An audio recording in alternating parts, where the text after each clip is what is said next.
Zelenskiy va Tramp mojarosi tasodifmi yoki rejalashtirilgan pistirma?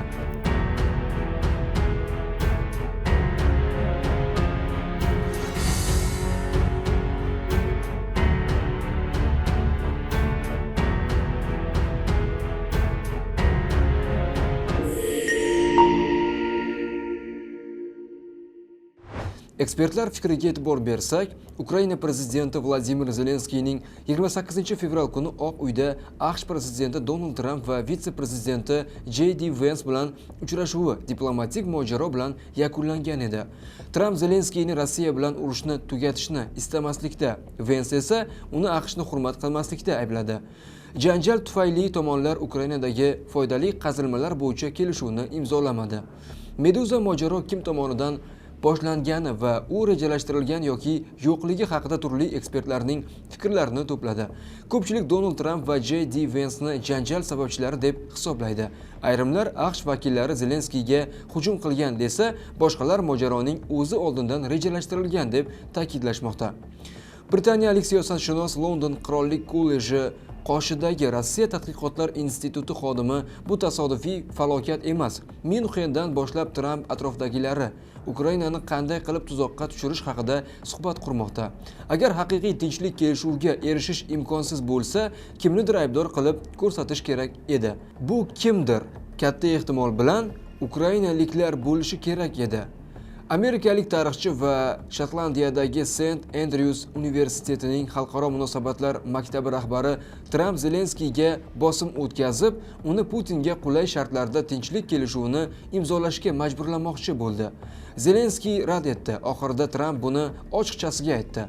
Trampning fikricha, Ukraina sukut saqlab, Tramp va Putin shartlarni qabul qilishi kerak edi. The New Yorker nashri bosh muharriri, jurnalist va yozuvchi davlat rahbarlari bunday ishlarni o'z-o'zidan qilmaydi. Ular Tramp va Vance oxirgi savolni kutishdi. Vitse-prezident Zelenskiydan minnatdorlik bildirishni talab qildi. Zelenskiy avval ham AQShga bir necha bor minnatdorlik bildirgan. Jumladan, o'sha uchrashuvda ham yopiq doirada, ham odamlar orasida, ammo bu faqat jirkanch namoyish uchun bahona edi xolos. Kolorado shtati universitetining kommunikatsiya tadqiqotlari professori Trampning ittifoqchilar va raqiblari ustidan hukmronlik qilishga bo'lgan haddan tashqari ishtiyoqi ehtimol uni muzokaralarni buzishga undadi. Aynan Zelenskiy sadoqat bildirishdan bosh tortgan paytda. Tramp Zelenskiy bilan uchrashuvni o'zining vositachi va yarashtiruvchi sifatidagi ko'zbo'yamachilik jasoratini namoyish etish uchun uyushtirgan. Buni kinolardagi mafiya boshliqlarining xatti-harakatlariga qiyoslash mumkin. Ular MAGA ishtirokchilari singari sodiqlikni talab qiladigan, zo'ravonlikni keltirib chiqaradigan va korrupsiyani rag'batlantiradigan chuqur patriarxal va avtokratik madaniyatni ifodalaydi.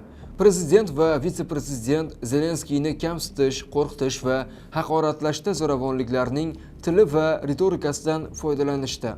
Ular boshqa davlat rahbarlarini o'zlari oldida tiz cho'ktirishga urinishdi. Ularda intizom va odob axloq yetishmasligi ham muzokaralar natijasiga ta'sir ko'rsatdi.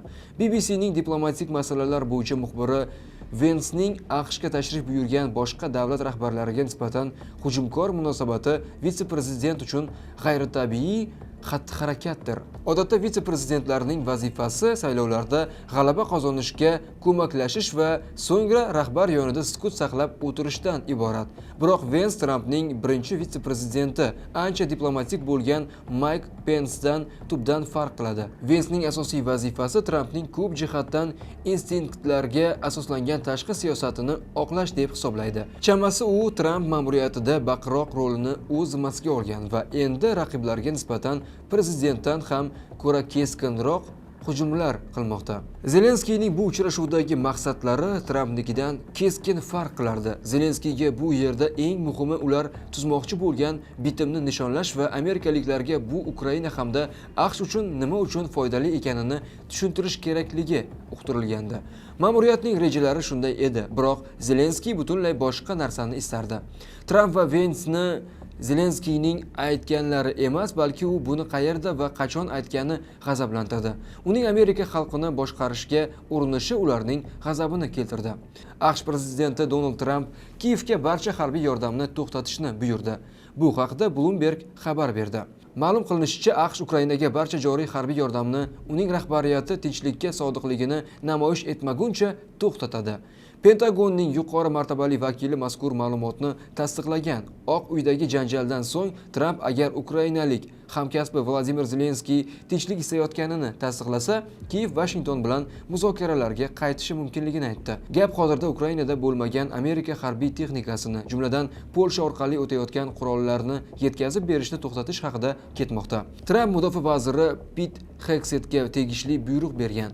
Bu yordamning uzil-kesil to'xtatilishi emas, bu pauza deya aniqlik kiritdi Fox News telekanaliga prezident ma'muriyati vakili. Prezidentlar o'rtasidagi janjal 28 fevral kuni sodir bo'ldi. Zelenskiy Rossiya prezidenti Vladimir Putin bilan diplomatik munosabatlar o'rnatishga qarshi chiqib, o'z pozitsiyasini Moskva ilgari erishilgan kelishuvlarni bir necha bor buzgani bilan asosladi.